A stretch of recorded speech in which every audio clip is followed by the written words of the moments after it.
કે બધા બાળકોને નિશાળે મૂકે સરપંચ બધા શું તકલીફ છે એ વાલીઓ જાહેરમાં આવીને કે ભાઈ આના કારણથી છોકરા સ્કૂલે નથી આવતા, બરાબર? પત્રકાર શ્રી બીજું કે સાહેબ સંખ્યા 400 છે તો 140 હાજર છે, हाँ 450 तो 140 એટલે 300 ગેરહાજર, એટલે આ ખૂબ બધી તકલીફ કહેવાય, ગામવાળાને કહેવાય અને વાલીઓને તેમાં ખૂબ કહેવાય. શું કારણ છે દર્શાવ્યા વગર ગેરહાજર રહેવું, છોકરાને રાખવા ભણવા નથી કેમ મૂકતા, એનો પ્રશ્ન શું છે સાહેબ? બીજા નંબરમાં શિક્ષકોને મારી બે હાથ જોડીને નમ્ર વિનંતી કે એક આ શાળા છે, મંદિર છે, શાળા એ મંદિર છે અને તમે ગુરુજી છો જે ગણો તે, તો તમારે સમયસર હાજર રહેવું. 11નો ટાઈમ હોય, 10:50નો ટાઈમ હોય, 10:50 આવવું, બરોબર? કોઈને તકલીફ હોય તો એ પ્રમાણે બીજા શિક્ષકોને કહી દેવું. પછી આ 9મા ધોરણમાં કંઈક ક્લાસ ચાલુ કરે છે એવું કંઈ છે ને? હા, હાઈસ્કૂલ.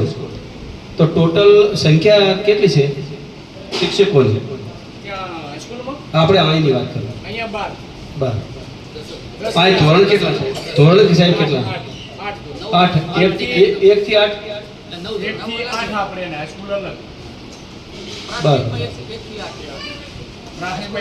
શિક્ષકો કેટલા?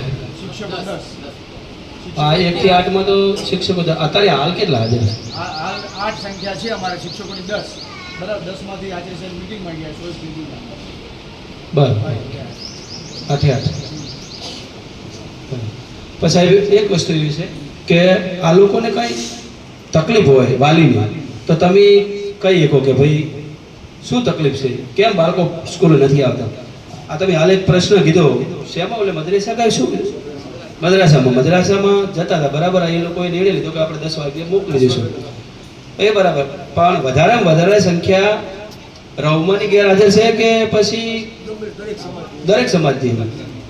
અમારી વધારે છે, આજે વધારે છે. અમારી કદમ 70% હશે તો ગામની 30% હશે, 70% અમારી તો હશે. તો અમારે સાહેબ શું કરવું પડે? અમારે શું કરવું પડે આ સંખ્યા માટે? અમારી 70% ગેરહાજર છે. હું તમને વાત કરું.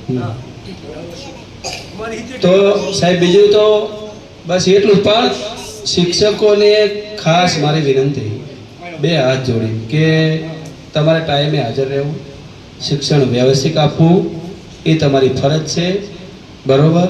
અમારા ગામના લોકોની કોઈ અમને ફરિયાદ કે રાડ ન આવવી જોઈએ, બરોબર? આ એક મંદિર છે, આમાં ખૂબ બધી કાળજી રાખી અને છોકરાઓને શિક્ષણ આપો. અસ્તુ.